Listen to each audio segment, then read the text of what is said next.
Welcome to the CFG Game Cast, episode number 150, a weekly podcast created by gamers and streamers alike to discuss the latest gaming topics from the previous week. We stream a new episode on Fridays and release it on podcast services like Apple, Google Podcasts, Stitcher Radio, Podbean, and so much more. So show us some love, give us a follow, a like, a comment, what have you on any podcast services out there, or go to our main website, confreaksandgeeks.com, to not miss an episode. I am Mr. CFG Games himself, Davis Green, and with me today are my two awesome co-hosts.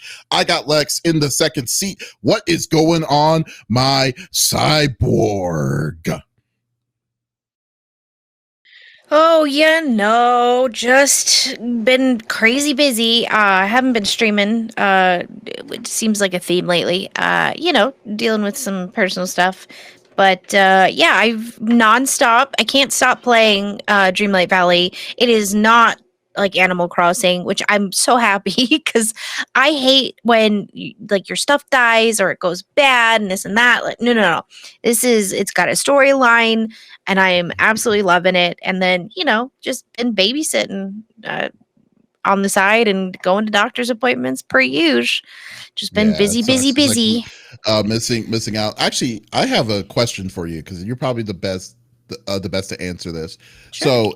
So, we're hitting October. Oh. Literally, it's the last day of October. So, Yeah. what is I'm looking for a scary game to stream. What should I play? Oh, well, if you haven't played, oh God, what is it called? I'm looking at my screen to see if I can find it. Any noirish, weird, like something that will Okay. I was one, for instance, one I had in mind was playing The Quarry. I think I might be able to tolerate The Quarry. I think that would definitely be on the list. I'd say Quarry. Faith, it's 8-bit. They have Faith 1 in chapter 2 out. The third chapter is not out, but it's a single player. It's 8-bit horror. It's done so freaking well. There's multiple endings. I would say those are probably my two recommendations. Faith, chapter 1 and 2, and The Quarry. I think those ones will pleasantly surprise you.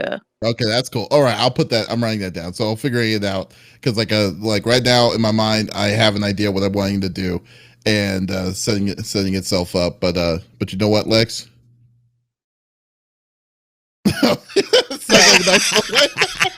There's a delay too. Oh, there's a delay. Okay, There we go. It's not. Sorry, my internet it's sucks, not Lex's guys. fault. We've been having some connection issues on her side, but it's not. Yeah, so we're just adjusted. But do you know? Sorry. Do you know who we're expecting a call from jail after TwitchCon 2022? I do. The His name is General of the itty bitty Smitty committee. I got Smitty in the third seat. What's going on, my dude? Chilling. It is good to be on. It's been a super long week. I just want to shout out Icarus9414. That's a buddy of mine that I grew up with. Good seeing you, my friend. Thank you so much for coming through and checking out the podcast. But yeah, no, it's been a solid week. Again, it was super busy. Again, thank you so much to Lex. She came over and watched a little.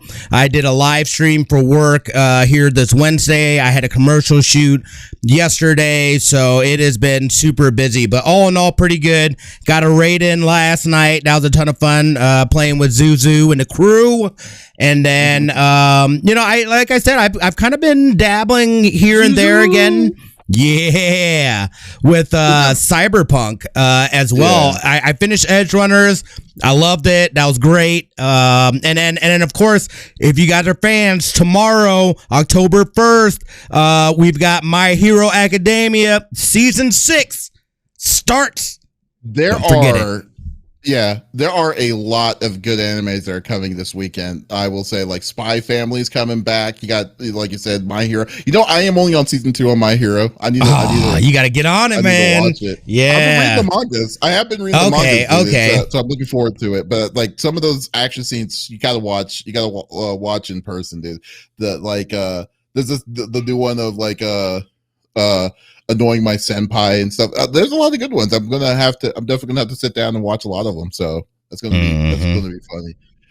Yeah. But that's good, man. That's awesome. I know you've been really busy. I'm looking forward to not being busy. Plus, we've got TwitchCon next week, and you guys were talking about spoopy games to play. We'll be starting The Forest, which again, thank you to Phoenix Rex. She sent that over to us. She gifted it to us, and she was like, "You got to play it." I said, "I will do it for my game for October." So we're gonna be starting The Forest once I get back from TwitchCon next week, but expect some live streams from me, some IRLs. We're gonna behave ourselves. Yeah, check it out. Yeah, behave yourselves. Every time you say that, it just seems like it's like such. I'm just like I said, I'm waiting for that call, man. Just saying, yeah. Smitty. Smitty once again gave his hoodie to some random person. No, for his I will not. I ain't falling for that again. I ain't falling for that again. That was a great hoodie. That was a great hoodie too. But they, good for that dude. Like Smitty at the time, I was like, it seemed like you could use this jacket. Here you go. And then I froze. Randomly, I'm just like, who are you, man? What is going on? I love it. Oh man, like you have no idea. Like I literally had one of the best times with Smitty. Just hearing all the shenanigans that he got. He needs to. Doc was there too, man. Doc was there too. Yeah, that dude is. Doc was your guardian angel during that weekend. That's what happened. That's what was so funny about it, man. Yeah, we make things happen. What about you, man? How was your week, brother? Oh man, it's just been busy too. As you can see, I've been taking down some stuff, getting ready to finally get out of this place. I don't know when everything will come completely down and stuff. Hopefully, there's not going to be a downtime when I get my internet at the new spot or not, because that would drive me crazy to not have anything. But so it's been going pretty good. It's been going pretty steady. Been getting some pretty good news as of late, so filling up. Then also, what's it called? What's the name of the Steam's thing that they like to do? Next Fest, right?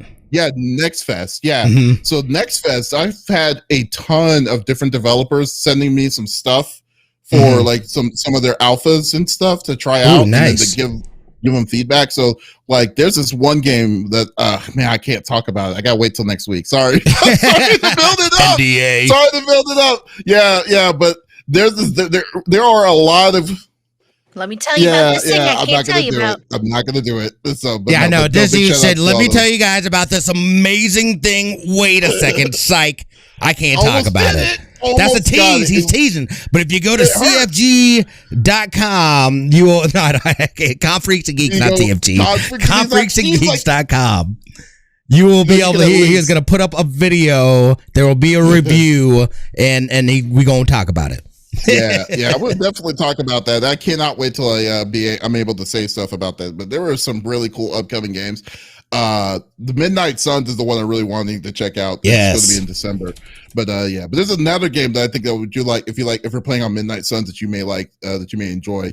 May not be as quality as Midnight Suns, but it's still good. Cannot wait.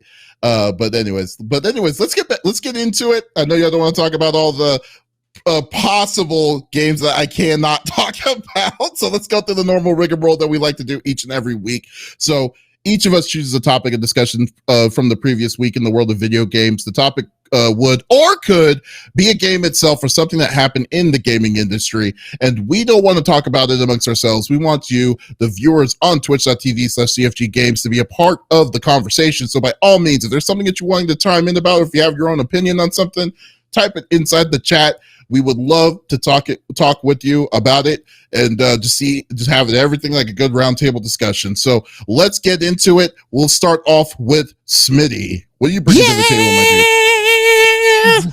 Yo, we gotta talk about it, y'all. I called this a long time ago. All right, and I gotta give props to Icarus. Actually hit me up earlier talking about this, but we gotta talk about Google Stadia and how we have to say goodbye to it. Now, if you didn't see this coming, then you've been living under a rock, because the writing has been on the walls for quite some time. Basically, they are gonna discontinue Stadia, which obviously that is very problematic for folks that have and we'll get to that here in a second, but folks that have spent money and stuff like that. Again, my opinions on Stadia. Davis was kind enough, and he had a friend code that he let me use, so I was able to try it out a little bit. The problems I found with it was that I didn't have anything. I didn't have a Chromecast or anything like that, number one, to be able to utilize it on a TV, okay? So I could only play it on my PC, right? So if I'm at my PC already, why would I go on Stadia? It just, you know what I mean? Like, so I never really gave it a full out turn. Something that was very unappealing, and right from the jump off, you knew it was going to be a failed business plan, was the fact that there is zero incentive to get into the Stadia ecosystem. You're not getting free games. You're not. Game Pass already does that. Majority of them already do that. The only thing that they had going was the actual technology, and they do cloud gaming pretty damn well. I'm not gonna lie about that. Other than that, though, it was doomed to fail because there was just no incentives. Not only that, but then they didn't work or partner with anybody else to be able to bring other people's games, because that's why else would you have a console? Why else do you get that stuff? To play games. So there better be some sort of games, exclusive games, which means that then you'd have to have first party published, game developers and stuff like that or a studio to be able to develop games, which we saw Amazon's foray into that, and they've had a couple of failed games. I mean, I don't know if you can call New World, it had the numbers, but people are still playing it. People are still playing it, so I'm not gonna, it's like it's still going. Unlike game, I think is more Lost Ark. Lost Ark is definitely the best game that they have right now. I didn't know that Lost Ark was theirs. Yeah, that's them. Yeah. Well, it's a Korean game, but they had to refit it for the American market. That's what they had to do, because it was basically a pay to win kind of game for the longest of time. So, they're the ones that did the changes to it to bring here to the West. So we'll say that. Okay. But yeah, it just, there was no incentive. You're paying full price for these games that live in the cloud. So what they have offered, and this is going to cost them, they have offered refunds to people because they're shutting down the servers. That means people that have paid for games can no longer play those games because they only exist in the cloud, which no longer will be running. So they have offered that they're going to do full refunds for people that have spent money. So that's huge, and that's good news. I am pretty sure that should apply to you, Davis. I don't know how much you use it and stuff like that, but again, this wasn't surprising. I feel like they launched too quickly. They were trying to be that first one to come out, because you saw, after that, other cloud services and stuff like that. You have Amazon Luna. You've got GeForce Now. Steam has one. You got Game Pass and Microsoft doing things.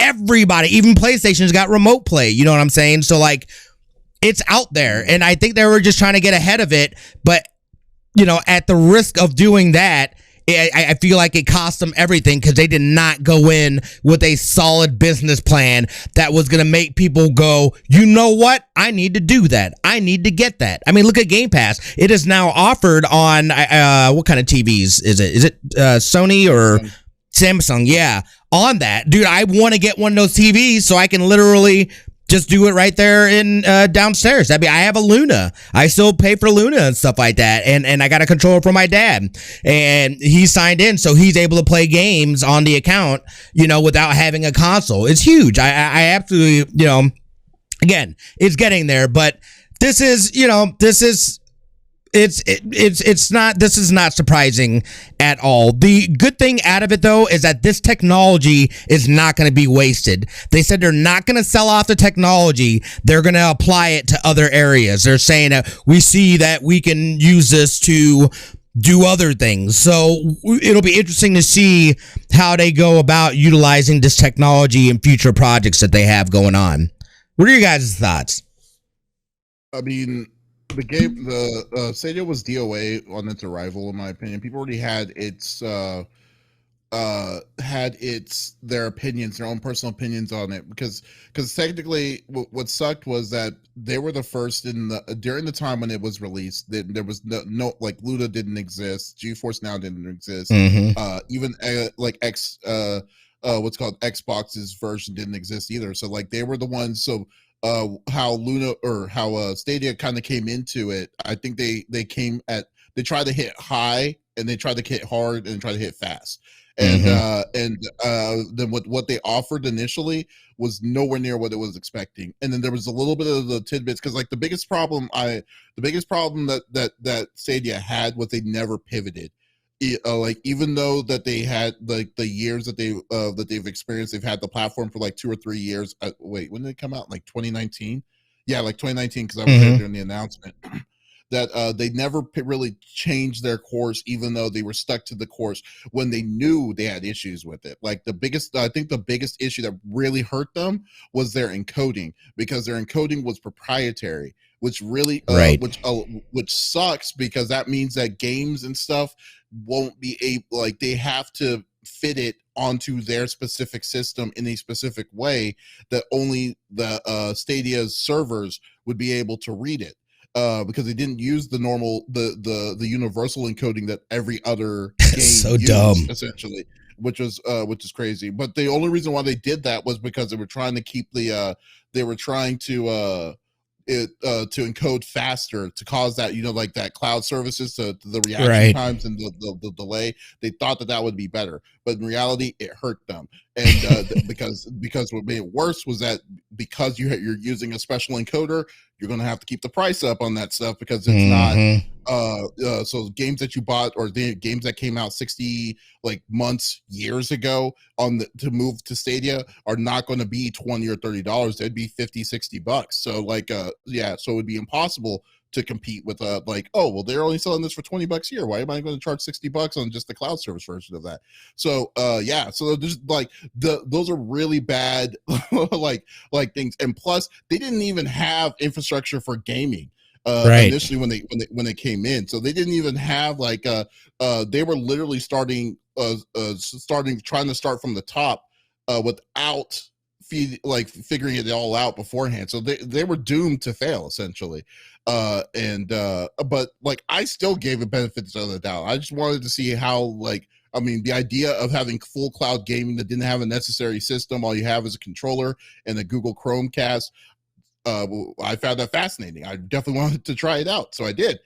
I picked up the collector's edition, the one with the Midnight, the Destiny, and had the Destiny 2 upgrade and stuff like that. So I paid for that. I paid for all of that, and I did. I'm not sorry for it.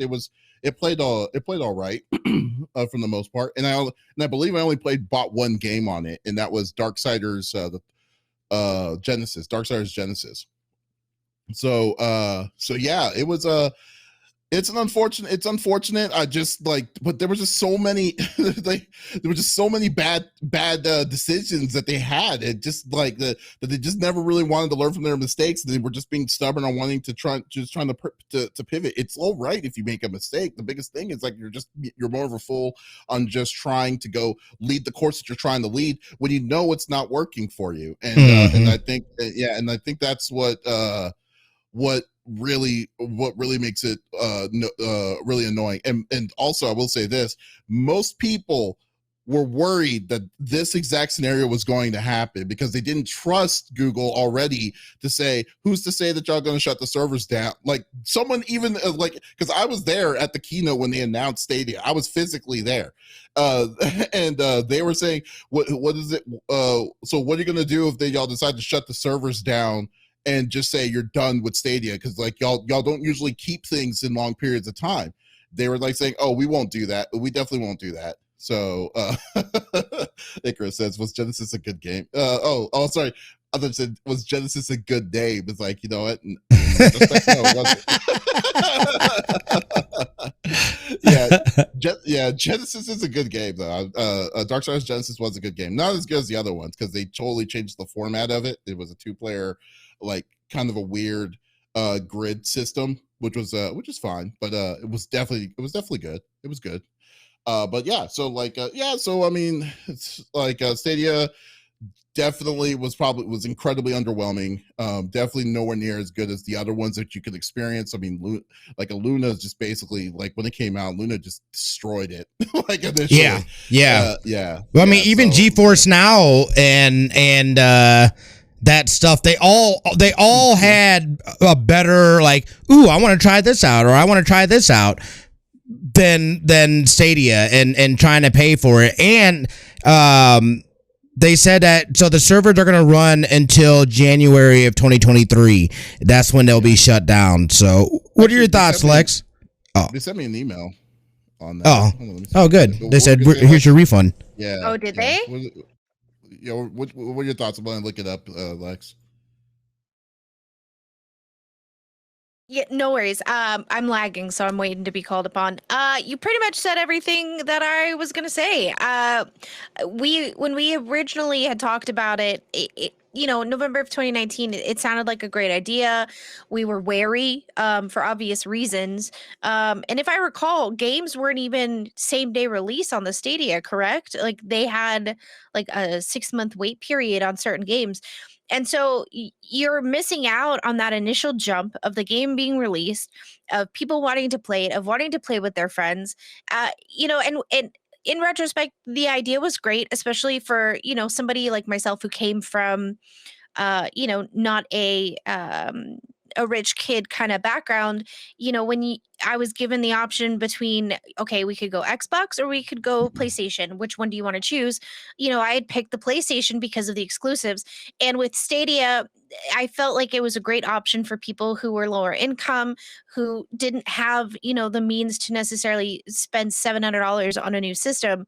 But again, like you said, they made so many mistakes, and instead of fixing those mistakes, they just continued pushing on, and now we're here, right? And they said this would never happen, and now we're here. And I think they say they're going to buy back stuff, but are they really? I'm curious about how that's going to play out. I don't know. It was a great idea, and I just don't think it was executed properly. Their marketing for it was awful. And I think if you're going to be coming out with essentially a version of a system, right, your marketing needs to be on point. Their marketing sucked. But how do you market that though? Also, like there's nothing to market there. You know what I mean? It's literally. I mean, other than the fact that like you can play, I mean, some of the features never even came around to all the things that they said that you're going to be able to do with this thing. So like they didn't even it wouldn't even fully again. That was like a freaking beta test is what they did, and they called it a full release, and it clearly was not at all. But like, I mean, that's tough on the marketing team to be like, here's this thing that. If you have a computer, you don't really, you're probably not going to need this. Yeah, sorry, I didn't mean to cut you off. Yeah.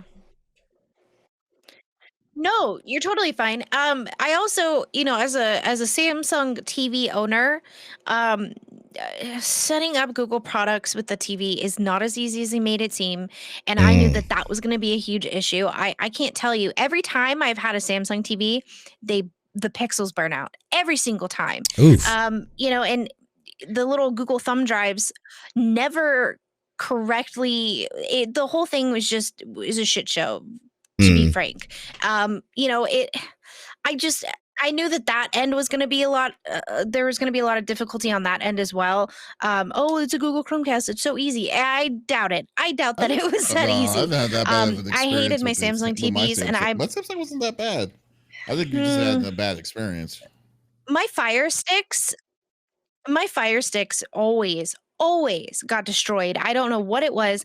But yeah, I've had 6 Samsung TVs, and I can tell you where they are. They are currently in my garage right now, ready for the trash can. Because I always have issues with them. But again, it was a great idea. It was executed poorly, and I think, in the long run, this was going to happen. And other cloud services just outdid them. They outdid what they created and set out to create. And they went, to court and all of this stuff. And it didn't even end up doing anything. And you're right. They didn't come out with features that they said they were going to come out with that made it more unique. And so I think, the wait times for getting to play games and all of that really destroyed their systems. Yeah, I mean, I found the email, by the way. Well, the whole thing, with Stadia was like, I knew it was going to be kind of a shit show, but I wanted to still give it. I wanted to give it benefits of the doubt, though.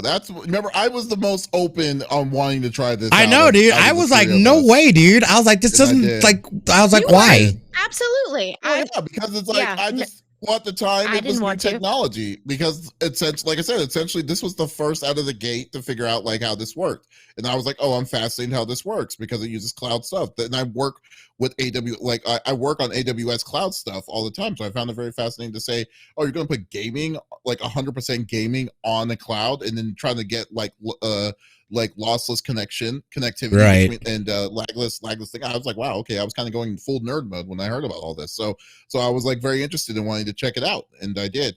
But then some of the simple stuff like, oh, you have to have a Google phone to play on your on Stadia, or a specific version, like not a Google phone, but you had to have a Google branded phone. So like it had to have been like, like the Pixel. It has to be like a Google Pixel initially. Sure. And it was like that for several months. Then they're like, oh, you can only use the Stadia controller, but not like, remember they were also advertising that it was going to be used. You can use whatever controller you want into your computer and stuff.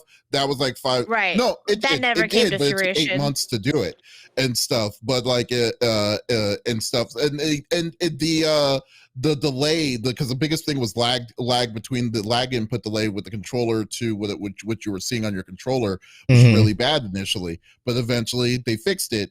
Which took a bit, but they eventually fixed it, and it worked, and it was working. So eventually, like if you waited a year, you kind of got, I would say, 40% of the experience that they were initially promising. But the biggest thing that they completely lied about, in my opinion, was 4K connection. Dude, I was like, how, dude? How are they gonna? I was like, no way, no way. So that one they did technically did, but they kind of shortcutted some of it, like the 1440p or the upscale on the Cyberpunk, because apparently Cyberpunk was the second best way behind the PC was to play it on Stadia, apparently. Yeah, I've heard, but I never gave it a shot. But yeah, so yeah, I mean, Stadia was Stadia. It's now part of the history of other failed, console things. It does happen, but it's just like I knew it wasn't going to be successful, especially after you had the better choices of it. Because like I maybe messed with Stadia for 2 months max. When Darksiders Genesis came out, I was like, okay, let me get one game on Stadia and see how it felt. Felt all right, but I was like, nah, I rather would have this on Steam. But then I did, that kind of thing. But but from the email, okay, so the email from what Stadia was saying, because it says important Stadia service to wind down in January 2023. They said that the last day of Stadia is going to be January 18th, 2023. And they're saying the availability, there's a spot there that says refunds, says Google's offering a refund to Stadia users for Stadia hardware purchases, which I technically have 2 Stadia controllers because they gave me another starter set randomly, and I was like, wow, that's awesome. When I saw that, I was like, I was like, okay, well, this isn't good. So I'm gonna give it back. I never opened it. I still have it. So I was just like, okay, here you go. So I got the Founders Edition and I got a Premier Edition. I have both Premier and Founders Edition, which I'm going to give them back if they want them. And then it says our Player Watch Google TV package made in the Google Store. Let's see. It said the refund process will take some time, but we expect to have the majority of refunds processed by January 18, 2023. We expect to be able to automatically issue refunds for a substantial portion of the transactions as a credit to the form of payment used to make purchases. For purchases that we are not able to automatically refund, you will receive an email and with details on how to obtain your refund. So I guess they're essentially going to automatically give people refunds. That's pretty nice for the initial ones. Yeah. But then if you don't get that email, then you can send they'll send the paperwork. But like we'll see, I'll see it to believe it, because I think that's way too nice. I mean, but to be honest with you, the money that people bought on this thing cannot possibly ruin Google. This is like a drop in the bucket. No. Google Stadia is a giant tax break for Google. That's all it is. Yeah. In my opinion. So yeah, refunds, exactly. Chrissy Pickles, like refunds. Wow, that is definitely not expected. Yeah, they definitely. Yeah, they don't have to do it, but I'm glad that they are doing it. So I guess it shows. I think that they would have a problem with that, or I think there would be a problem though with that, because unless there's something that, like, some sort of agreement that says that, I don't know how that works exactly, because it lives in the cloud. You don't have any kind of ownership of the game. So if that no longer exists, then those games are no longer playable, or even you can't even open it up or anything like that. So it's like, but that's not what they're refunding. They're refunding the hardware. They're refunding the controller and the starter sets and stuff like that. They're not doing the games. Not talking about the games, because the games is not in their power. Well, look at it this way: when you're buying the games, it's not Stadia's thing. That's the third party. That's a third party policy. Yeah, but that's the only thing you can play it on. Dude, it's like too bad. Wow, got him. Maybe if it's Google, maybe Stadia had some of their games and stuff, because like there was no games they had exclusives initially, but I don't think they kind of scrapped that idea fast after all of what was happening.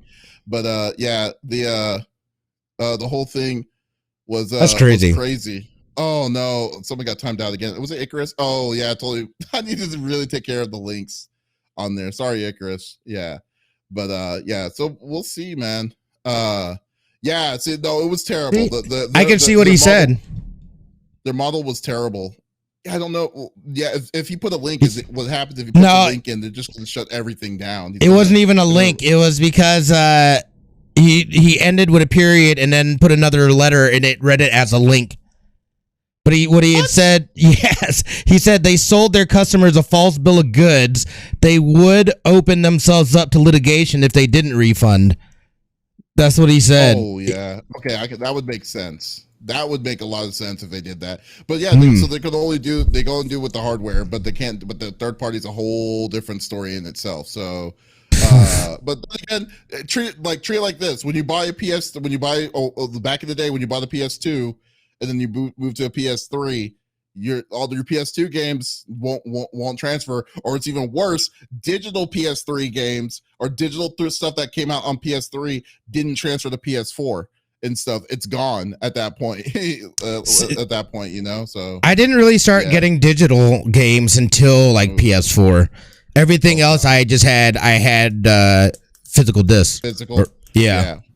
Well, dude, that's what my thing. Remember? Same.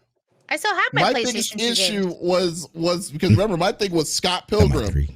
Remember? Scott Pilgrim. I've been bitching about Scott Pilgrim for years because I was like, why do I have to buy this game again when I bought it on the PS3 so long ago? It's like it was a digital game. They never had a physical copy.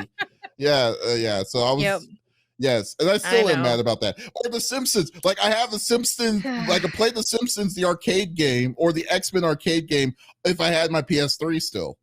But like, I can't now because since I don't have the PS3, it's lost on that system. It's ridiculous. Yeah. So, anyways. Yeah. So, I don't feel sorry for Stadia. Stadia had a crappy product, but hopefully. People will learn from its mistakes, which I'm sure they already did with with all the extra ones that happened. So that's good. But so there you go. There it is. Google do better. Yeah. Another one gets into the list of Google trashed ideas.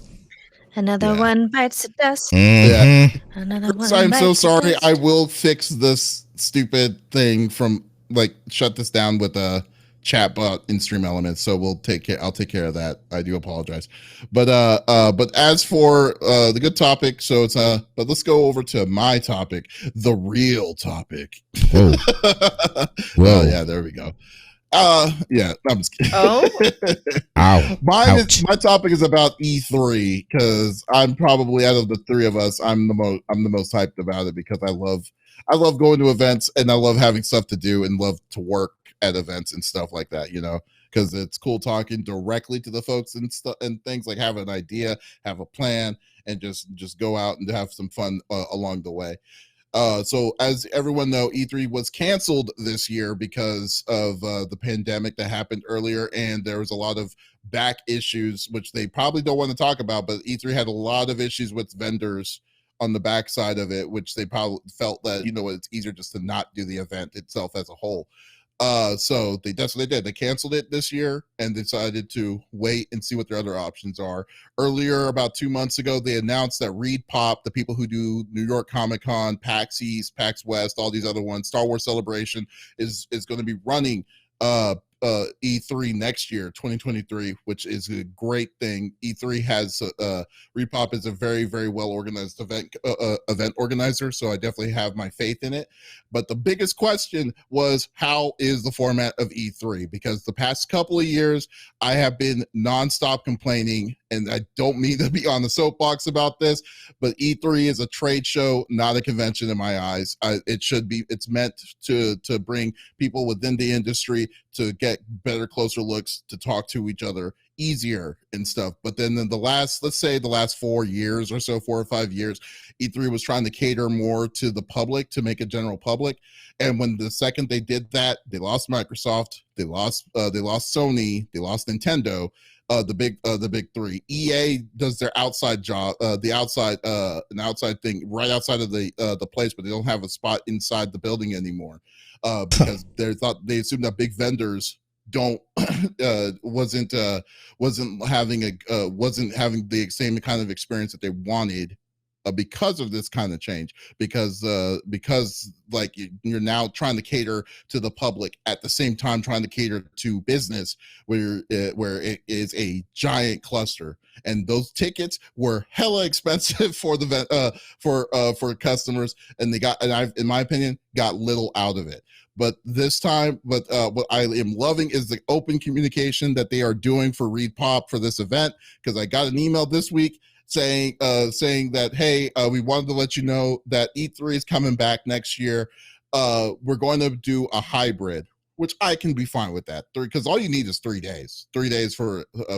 So what they're going to do is that the June 13th to the 15th is going to be the business days. So anyone who's in the business or in the industry has those specific days, and to talk, to do your thing, to shake hands, kiss babies, whatever, and to vendors, and have at it. But then there's going to be a time when I believe it's the 15th and the 16th, which is half of the 15th is going to be the start of the is going to be the day of when the consumer is going to come out, and the public's going to be able to have access to the show floor itself. So I was like, this is perfectly fine. Being there for 5 whole days is insane to me. So 3 days having all the work that you can be done without worrying about am I going to be there on time, is now drawn out. It is perfectly fine, and I'm definitely I really appreciate it. So made me even more hyped for the show. I'm going to definitely enjoy it. Maybe so hype, already bought my plane tickets to the event for next year. That's how much I'm looking forward to going to E3. So I just want to get y'all's thoughts. It looks like a lot of fun. I've always wanted to go to E3. They have a lot of like exhibits that look really cool, like on the showroom floor. I'm also really big into Legos. That's a little secret hobby of mine. And they always have like some really cool Lego stuff going on there, that are like exclusives, if I'm not mistaken. But no, I think it's cool, and I don't blame you. I mean, shoot, if I had your job, I'd be excited to go too. It looks like a lot of fun. And again, like as far as, and we've talked about this before, as far as like all of the shows and the conventions, E3 would be the one that if I could choose to go, that would be the one that I would choose. I've always enjoyed E3, and I like, their presentations are always really good.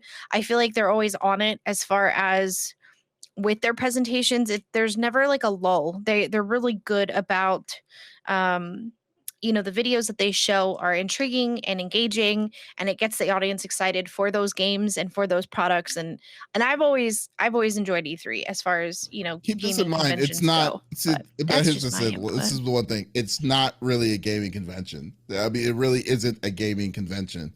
Right. No, I know. That's It's the one thing I really. yeah. I won't say it's going to make me it's upset, for- but it's for more the like big on the games. fact that like now how E3 is going to be like it's more for the certain AAA titles, but it's mostly for the indie levels now because since the big AAA titles are doing their own separate events.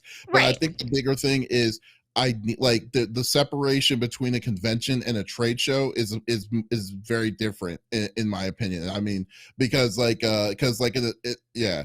No, and you're right. I used the Yeah. wrong verbiage. I apologize. It is a trade show. It's not a convention. It's not like going to TwitchCon. It's definitely you're there for specific reasons to see what's coming up, to do interviews with the devs, and to get down to the nitty gritty. And I agree. You're correct. I used the wrong verbiage. It's a trade show. I mean, what not about a you, Smitty? What do you think? Oh yeah, man. You know where I'm at. I said it too, and I didn't realize because Icarus had asked the question about if we thought that maybe E3 was on its last leg, and I was definitely hinting at that, especially after they announced that they weren't going to do a convention at all this year, so or the show at all this year. So to see, number one, the addition of Reed Pop, we know that they do solid work and they know what they're doing. So, cause that's what I was saying. I was like, if they come back, they've got to come back strong and hard and come with that fire and heat, because you got Jeff Keighley over there and Summer Game Fest, and everybody's doing their individual stuff. It's like, man, do we really need an E3? Let me say, this summer, I didn't even realize it, but I really missed having E3 and just having, and seeing it and doing the bingo cards. And like, there was definitely a void there that was felt for me and Lex too. So, I'm excited to see what kind of changes. The scheduling is huge. Again, exactly like they're saying, this is a trade show. More so than a convention. Think like NAB or something like that. This is where you can get some one-on-one time. Like Lex said, you can do interviews. You can get, people, you get to put faces and names together. You get to do some mingling with other industry folks, which is super important. Again, you guys, I'm sure have heard of it. Networking and all that stuff. That's how you hear about that thing. That's how people get sent, early builds and things like that. That's places like that is where you make those kinds of connections professionally within that industry. So when I saw that they're having a hybrid, that hybrid,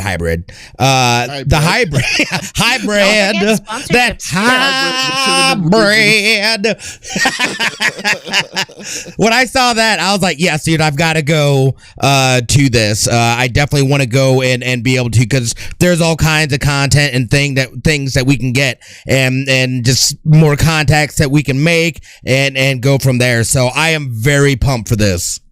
Yeah, I mean, like, it's kind of funny because we definitely had a conversation from what Icarus was asking earlier about do you think E3 is on their last leg?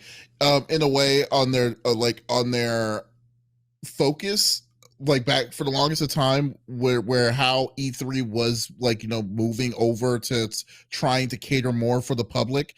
I think that's what people were worried about, and I mean, I was worried about it.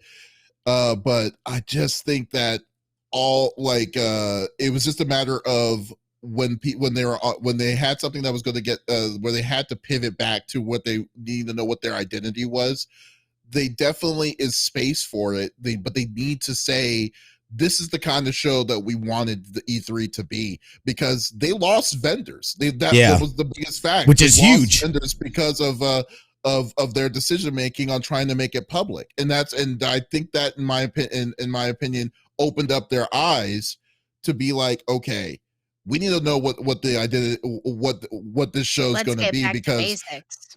dude, like back in the days, like when E3 was like in the late 90s, the early 2000s, when GameCube and all that stuff, remember the crazy moments when, you know, when PlayStation 2 was announced and all this stuff. Oh It yeah. was just like, wow, I can't believe they're doing this at this show and stuff. Mhm. Like it literally was like a very earthquake in your face kind of situation and stuff, but it just totally got like doled out and complacent when they decided to switch it up and said, hey, we get more money if we bring people in to go do this. And you know what, they're trying to have their cake and eat it too. I can understand that that things like, especially the stuff cost money to do this kind of stuff, but if you're going to try to give that same experience to the customer with the outside world, but you're not, because basically it became a giant line con. If anything, most of these people were paying to get into the chance to play a 15-minute demo of Dragon Ball Z Legends and stuff like that, you know, like that kind of deal.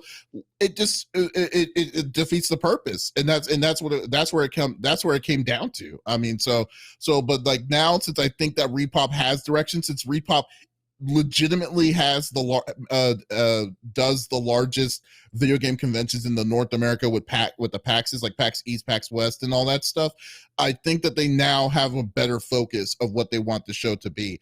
My whole thing was they needed the show to be just for, like, you know, the inside press, press, the gaming crew, like gaming crews and stuff like that, to give them a better chance instead of feeling like you're fighting with like a mixture of people that are casually loving games or love games and stuff, and others. But yeah, I just think that that's the biggest thing for me. So they're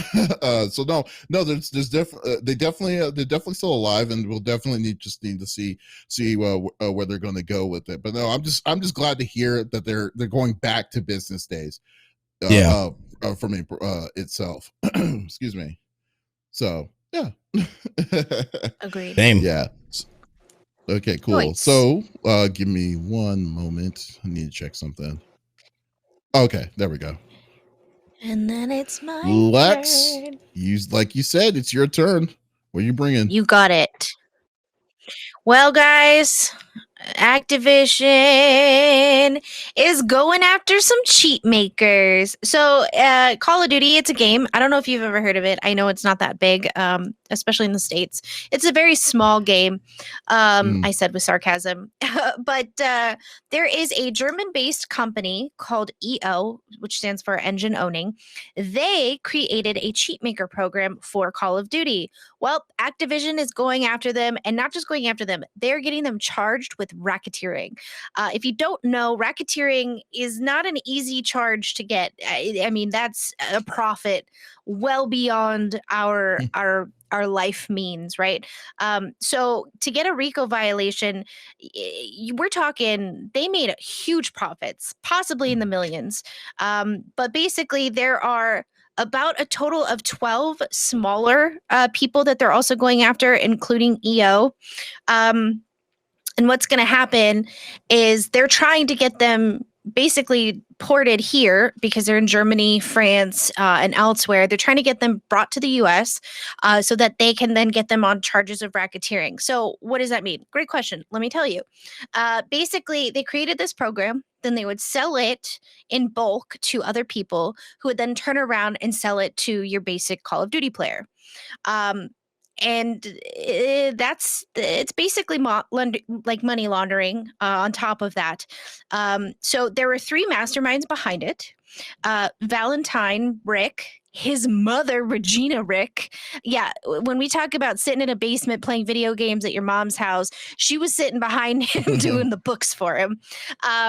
So basically, they sell. Opie, stop it. They sold it to a bunch of smaller people who would then distribute the cheats for Call of Duty. And what's going to happen is they're probably going to do lots of jail time, because I believe if you get a RICO charge, it's at least 20 years. So they're trying to get them brought here, get them on RICO charges, and they also part of their for the damages, they want to own the program that they created, whether they want to keep it or destroy it, whatever. Activision is saying, we had a non-compete clause. You then turned around and competed against us, made millions of dollars off of our game, and we want that. We deserve that. At the end of this, we want the piece of equipment that you created, essentially. So it's kind of a huge deal. And on top of that, EO, the company who created this this game, they're trolling people on Twitter and creating fake Activision accounts and then replying to people as if they are Activision themselves. Now, EO has not responded to any of this, but clearly they think this is funny and they're getting some shits and gigs in with the trolling on Twitter. But I was curious what you guys thought, because this is huge. This is huge. Well, in the RICO charges, I mean, the only way allowed with the RICO charges is that they can charge for one, but then they can bundle all those like outside charges into one. So basically if they get the lowest bottom tier person, they could charge whoever is in charge of that person and upwards of of all sorts of different kinds of things. So if they're going to get to that point, it would be selling like millions. This kind of comes back to what's it called? Was it The Sims, when they were talking about like with third party like outside patches and stuff, but then they were selling them and things. Like they kind of were like, they didn't care. Correct. But The Sims didn't care, but it seems like Call of Duty surely does. I mean, it's in their thing, right? It is very different, though. So The Sims, they seem to more or less want people to create things for their program that you can then purchase through someone's Patreon or whatever, right? So like, let's say I'm playing The Sims and Smitty creates like a whole wardrobe that I want. I go to his Patreon, I pay for it, I then can use it in The Sims. This is different. This is a whole system to cheat, which, if I'm not mistaken, big players have been accused of cheating with this program in the past, but they couldn't necessarily prove it. So this kind of is different. So they're not just making money off of the game, like if you were a third party making like costumes or whatever off Sims or hairstyles.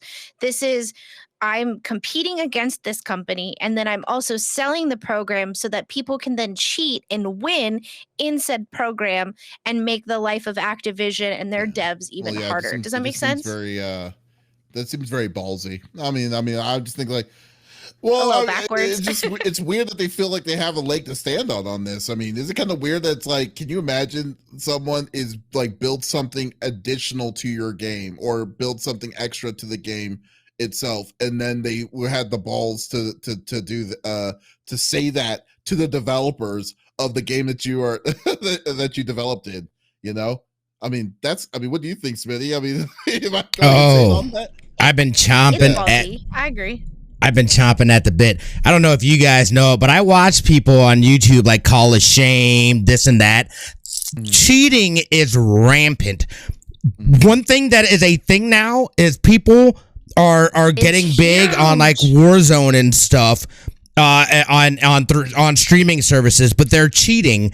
They're using wall hacks. They're using constant radar. You know what I mean? Like I've been watching. There's one thing I really do not like in video games. It's a cheater. It's like it's a game, man. Like if you have to cheat in order to have a good time, and don't get me wrong. Contra, up, down, that is like that game would have been impossible without it. I'm just throwing that out there. Okay. So things like that don't harm other people or mess with other people. Look, dude, we're all there. But this is like, it completely ruins the experience for people that are playing legit. It is now these, and I'm not going to name any names or anything like that, because I know that some of that stuff is, there's all kinds of things and whatnot, but somebody recently went to a LAN for Modern Warfare 2, if you know, then you know, and they played like crap. They play it like somebody that had never played a Call of Duty, yet this person is saying like they're one of the best in the world, and on their stream, you know what I mean? Like, it's a crazy thing. There's Discords where you go into the Discord and they have you can buy these cheats through a Discord or in a Discord. Like, it is a huge business. Not only that, they have ways to circumvent IP bans and things like that. That right there is against TOS for the games. Like, I don't know how they think they have a leg to stand on. If they have definitive proof that this thing is there, which I'm sure they do, there's things being leaked and there's this stuff is out in the public and open. You know what I mean?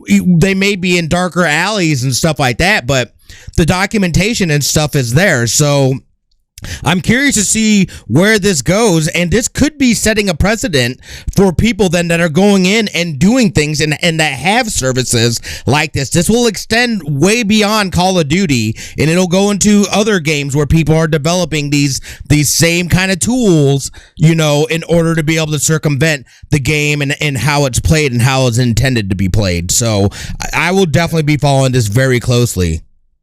I mean, it's like it's same. Yeah, I mean, like I just think that where they literally made a secondary market of basically something that they didn't want to ever exist, but people are just.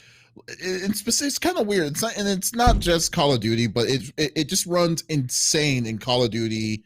Rainbow Six, these and stuff. Certain games like that just feels like it. You just see it all the time. Like, the odds of you finding a cheater in one of these games are incredibly higher than you would if you see it in others. But so in this case, I'm glad that Activision is trying what they can to do on this. Clearly, the company what did you say, EO, whatever they are. Yeah, it's called EO.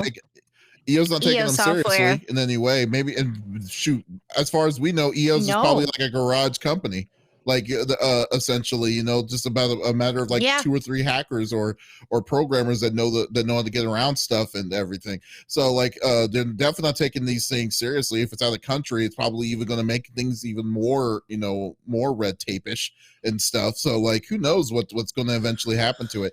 But it sucks that that's where we're at right now. It is literally an ongoing fight every day to try to curb the possibilities of these crazy situations. On a way to see that it's going to be a definite winning way. They had cheats for the beta. How? Yeah. That's ridiculous. Yeah. You know what's funny? So my friend showed me a beta. She was so he showed me a video of a guy who had his stability, the sensitivity, to 0. So it was really, really loose. But he always, when he saw a person, was able to just shift. He almost got away with it until near the end, where it was auto targeting. And I was like, how do they have this? This is a beta. This doesn't even make any sense how you have access to doing auto targeting on a game that's not even out yet. And this is just the fault. It just doesn't make sense. I'm just like, what is going on? So is that the pastime sport now? Now it's trying to find a way to crack the game so you can try to get the edge to be the best gamer in that world. Money.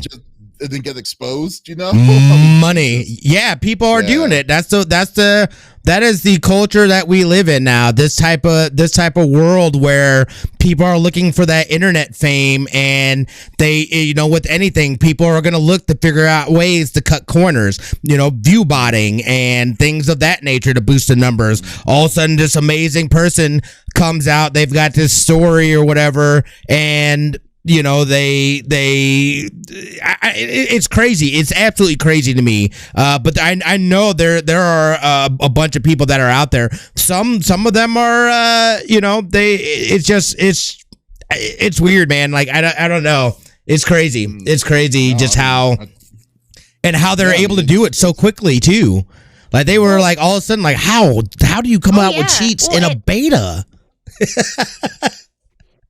I don't know. That's nuts. And like, a lot of these people are in France, they're in Spain, a couple of them are in the US, but it's essentially a whole cartel system if you look at it. I mean, the people create the program, then they sell it to resellers on their Right. and they sell it on their behalf. They receive a cut, then they sell it and they receive a cut, and it just goes on and on and on. And with RICO, I think what happens is even if you're in another country, you can be deported here to then that's basically what sit it in is. court Yeah, for because those it's like, charges. Wow. charge one to That's charge why many. that's why they're going after them. And there's right. And so, down the pipeline, there have been thousands upon thousands of transactions. And so it's kind of a big deal. And I'm interested where this goes. I mean, between this and the phasmophobia stuff that's popped up, I'm sitting on the edge of my seat just I waiting like for what more D Knight information, says. It's like, I'm glad to be retired from COD at this point. And I mean, like, yeah, the last COD I played seriously was the original Same. Modern Warfare 2. So definitely go with that. Icarus 9414 says maybe we need to bring back LAN parties for gaming. I was like, that's just a good idea in itself too. I would love. See, now in the day, Sounds this day fun. and age, that we have our wireless connections are faster than what we ever had back in the day when LAN parties was big. So like now you don't even need to have really, or unless if you want the classic LAN party experience was to bring your computer from your house to your other friend's house, and then you just have you have a hub connected all together while you're eating Doritos 3D and some Mountain Dew, and so then we'll be all set. No, I'm good. Getting crumbs on and your everything. controllers. Get that Cheeto Ugh. fingers. Yeah, no. It's hilarious. Oh my god. That's why I use Yeah. chopsticks. So, you know what? Someone told me to use chopsticks on that before, and I was like, no, this just feels weird. It's not right. It's not natural. If I'm gaming, I do. Oh yeah, it's smart, but it's still That not is natural. smart. That would feel weird. Yeah, that would feel weird. I've seen people do it. I'm just like, yeah. Like, you are quite You know, proficient with the chopsticks. You get the thick ones Did that you see the thing called the popcorn? yeah, you get the thick ones that like Did you look see like the thing called the rings. popcorn fork? Mm. Popcorn fork. Popcorn what? It was it's like a No. thing like it's I'm like Googling. a tong system that you can pick up that you can clamp popcorn in, and then they sometimes have it in plastic in certain movie theaters and I've stuff. never heard that.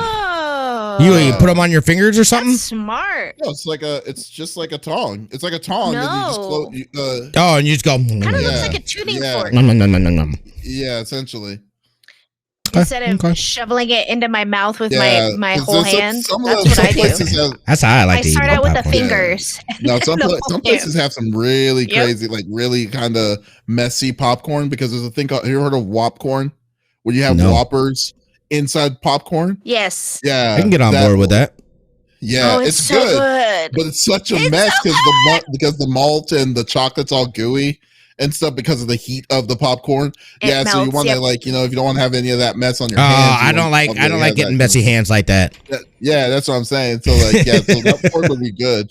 That fork would be a good situation. So Yeah, that would be a perfect situation Yep, for that. I agree. yes. Folks, thank you for listening to episode number 150 of the CFG Game Cast. Thank you for being a part of the conversation as always. We will be back again next week. Well, me and Lex will be back next week, but Smitty will be at TwitchCon. But definitely check him out as always. Go check out the Twitch at Twitch. That's TV/Smitty2447. Am I right? Is this Smitty 2447? It's been a long time. Man. Well, take it easy, bro. I have. You don't even know who I am. Do you see, folks? Yeah. Do you see, folks? You know what? You need to shut up because you messed up on my website earlier today. You just said, so He's told us to shut up so many times. You need to calm your ass down for a minute for pointing that finger at me. Wow. Touche. Wow. Touche. Yeah. Touche. You started it. I did biff the website. I did. Yeah, you did. Yes, you did. I think I wasn't listening because I was listening. Yeah. Go check him out on Twitch. Smitty2447 next week on the live feed for him on his Twitch if you want to go check out TwitchCon if you're not going. But in the meantime, Lex and I will be holding down the fort with a special guest next week. For the for the next episode. Jesus. Guys, but if you didn't miss this episode, that is okay. Oh my goodness. We will release this out on Mondays at the beginning of each and every week on Monday mornings on all podcast services like Apple, Google Podcasts, Stitcher Radio. All of them are out there. So it's absolutely no reason to miss out on all sexy voices. Ooh. I was just waiting to see if that delay was still there. But, you can always check that out. Yeah, or Right, go me to our too. main website, confreaksandgeeks.com, to check out the awesome content that we like to provide. So once again, this is Davis, Lex, and Smitty signing off. Y'all, take it easy. Bye. That delay is hilarious.